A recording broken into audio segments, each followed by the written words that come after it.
মন্ত্ৰী অশোক সিংহালে ভাওনা সন্দৰ্ভত কৰা বিৰূপ মন্তব্যক লৈ প্ৰতিক্ৰিয়া প্ৰকাশ কৰিছে বিধায়ক অখিল গগৈ। অশোক সিংহালে ভাওনাৰ বিষয়ে কি জানিব বুলি কটাক্ষ বিধায়ক অখিল গগৈ। অশোক সিংহল খিলঞ্জীয়া বিৰোধী, অসমৰ সংস্কৃতি বিৰোধী বুলি মন্তব্য প্ৰকাশ কৰিলে বিধায়কগৰাকীয়ে। অশোক সিংহালে ভাওনাৰ বিষয়ে কি জানিব?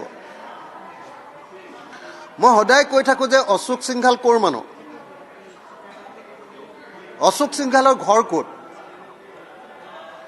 বিজেপি চৰকাৰে অশোক সিংহালক মন্ত্ৰী পাতিছে কিয়?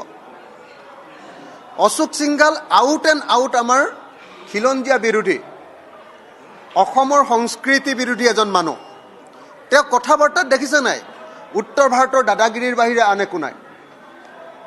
তেওঁ কথা বাৰ্তা আমাৰ অসমীয়া সংস্কৃতিৰ লগত নিমিলেই নহয়। তেওঁ অসমৰ ভাওনা কি বুজি পাব? অশোক সিংহালে ভাওনাৰ কিবা মূল বুজি পাব নেকি?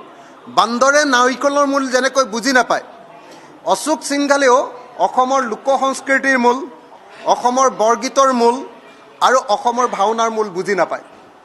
গতিকে হিমন্ত বিশ্ব শৰ্মাই অকল হিন্দীভাষী মানুহৰ ভোট লাগে কাৰণে আৰু দিল্লীত যাতে তেওঁৰ অৱস্থা ভাল হৈ থাকে, গতিকে হিন্দীভাষী মানুহ এজনক যেনে তেনে মন্ত্ৰীসভাত ভৰাই থৈছে। গতিকে এনেকুৱা দুষ্ট প্ৰকৃতিৰ মানুহে যি অকল অসমত লুণ্ঠন কৰিবলৈ আহিছে, অসমৰ কাৰণে কাম কৰিবলৈ অহা নাই, তেওঁ ভাওনাৰ বিৰুদ্ধে বক্তব্য দিবই। গোটেই গুৱাহাটীৰ মাটি লুণ্ঠন কৰি এপাৰ্টমেণ্ট বনোৱাৰ বাহিৰে অসমত তেওঁৰ অৱদান কিবা আছে নেকি? লুণ্ঠনৰ বাহিৰে তেওঁৰ কিবা অৱদান আছে নেকি?